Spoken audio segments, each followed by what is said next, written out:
um Brasil maior. Obrigado.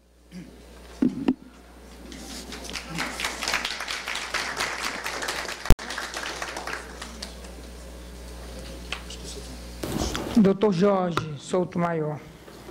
Bom, eu ouvi atentamente as falas, muito obrigado pela oportunidade de estar aqui novamente, reitero. E, de fato, fiquei, de um ponto de vista, impressionado, mas também um pouco preocupado, digamos assim. Impressionado positivamente, diga-se, né? Porque as falas, todas elas, foram no sentido de reconhecemos a importância dos direitos dos trabalhadores. Ninguém aqui se manifestou, pelo menos no compromisso de todo mundo, ninguém é contra os direitos dos trabalhadores. Isso me atrai uma impressão positiva, por certo. Por outro lado, vejam, há uma tentativa de desconstrução da própria fala, né? Nós somos a favor dos direitos, mas o que nós estamos fazendo aqui, efetivamente, é tentar achar uma fórmula em que esses direitos não sejam de fato aplicados, né, na sua integridade. E percebam, por quê?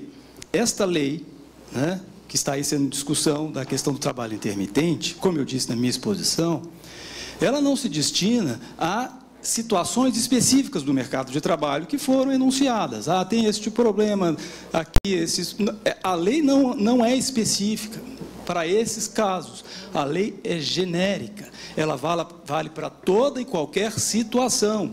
O que significa dizer que empregadores que não estejam vivenciando os mesmos problemas, realmente postos, seriamente postos, esses empregadores também poderão se valer da lei, porque a lei vale para todo mundo, né? E a situação generalizada é a situação generalizada de aumentar o sofrimento da classe trabalhadora, porque se em determinadas circunstâncias esse determinado tipo de lei pode satisfazer o interesse de um empregador e dos empregados daquele setor específico, em outras situações, esta lei generalizada vai gerar pura e simplesmente sofrimento, né? Porque não se sabe que dia que vai trabalhar, que horas que vai trabalhar, e quem coordena, porque muitos falou aqui, o trabalhador pode escolher, o Paulo, acho que deu o exemplo do sujeito que mora lá na Espanha, ele escolhe, mas o que a lei diz é que quem escolhe é o empregador, não é o empregado, né? Então, o empregado fica, de fato, submisso à vontade do empregador, qualquer empregador, mesmo esses que não estejam vinculados com essas preocupações aqui expressas. E mais ainda, né, a realidade das relações de trabalho no Brasil, que alguém falou assim, ainda um juiz que vê a realidade. Qual a realidade, de fato? Né? A realidade, de fato, e colocada pelo deputado, né, John, né, no sentido de que judicialização, legislação complexa, a legislação complexa e a judicialização, ela é fruto de uma série enorme, que eu tentei mostrar, uma série enorme de legislações feitas a partir desse mesmo pressuposto, de vamos flexibilizar. Então, a questão do trabalho temporário, a questão de safra, a questão dos vigilantes, a terceirização na atividade de meio, etc. Toda essa legislação, tentando flexibilizar, tentando facilitar as coisas, ela gerou insegurança jurídica. E os maiores casos de conflitos na Justiça do Trabalho são decorrentes exatamente de leis como essas que estamos querendo votar aqui, que são complexas, né? Enfim. E no fundo também, gente, né, aqui está fazendo aqui, desculpe, uma inversão muito grande, que nós estamos fazendo um massacre aos trabalhadores, à classe trabalhadora, como se fossem os trabalhadores e a classe trabalhadora culpada pelos problemas econômicos do país. Uma realidade de um país que conviveu 388 anos com a escravidão, cuja legislação do trabalho adveio a partir de 1930 e até hoje não foi de fato aplicada. O Ministério do Trabalho começa a atuar verdadeiramente na justiça, no Brasil em 1957 e depois tem a sua atuação suspensa em 1971 e só volta a funcionar em 1987. E no campo, o Ministério do Trabalho só vai atuar em 1995. Onde ainda os casos são os casos de trabalho escravo. A lista de trabalho escravo está aí para ser publicada, não é publicada. Então, acusar a classe trabalhadora assim explicitamente dela ser culpada pelos problemas econômicos do país é uma inversão da realidade concreta.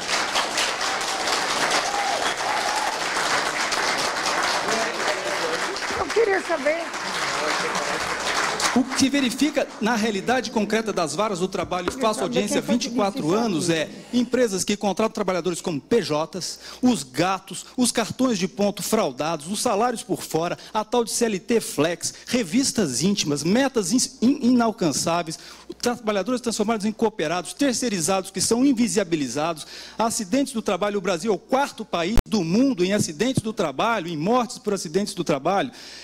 A reincidência, fundo de garantia não recolhido, ou seja, eu fiz inspeções judiciais para contar casos, inspeções judiciais, e fui lá ver as pessoas trabalhando, motoristas, né, trabalhando, as condições de trabalho de motoristas, que trabalham 24 horas por dia, 72 horas seguidas. E as pessoas, os motoristas ficam lá dormindo na boleia do caminhão, esperando o momento de começarem a trabalhar, e ficam dias a fio.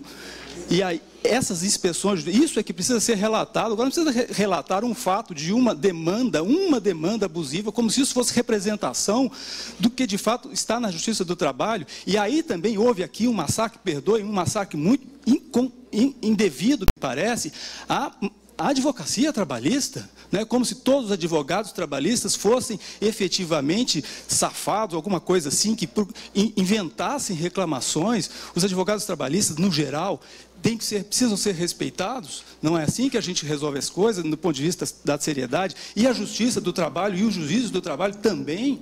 Né? Então, acho que as coisas não são dessa forma que nós estamos aqui colocando. Né?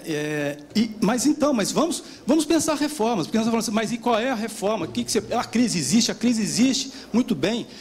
Os trabalhadores não são mais tadinhos, etc. Vamos tratar os trabalhadores como pessoas maiores e capazes, né? Sem o paternalismo do Estado. Tudo bem, vamos lá, vamos caminhar vamos seguir neste caminho.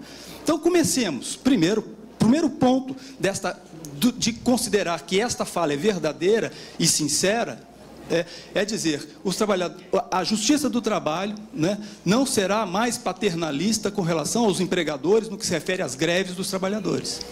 Ou seja, os trabalhadores poderão fazer greve sem que a Justiça do Trabalho ou Justiça Comum, né, vá lá e determine uma multa de R$100 mil, porque seus trabalhadores estão fazendo greve. Para concluir, viu? Os que são a favor da liberdade negocial não querem negociar livremente com os trabalhadores podendo exercer o direito de greve nos termos previstos da Constituição, inclusive. Exercer a greve quando quiserem, da forma que quiserem e para defender os objetivos que assim bem entenderem. É o que está previsto no artigo 9º da Constituição. Não querem regularizar o artigo 7º, inciso 1º da Constituição, que garante aos trabalhadores proteção contra a dispensa arbitrária. Então, vamos a esses pontos. Liberdade sindical plena, direito de greve efetivo, sem intervenção paternalista do Estado a favor dos empregadores e não permissão da dispensa arbitrária com base no artigo 7º. E aí, deixemos, né, os parceiros sociais negociarem livremente. Passamos a palavra para o senhor Luiz Antônio.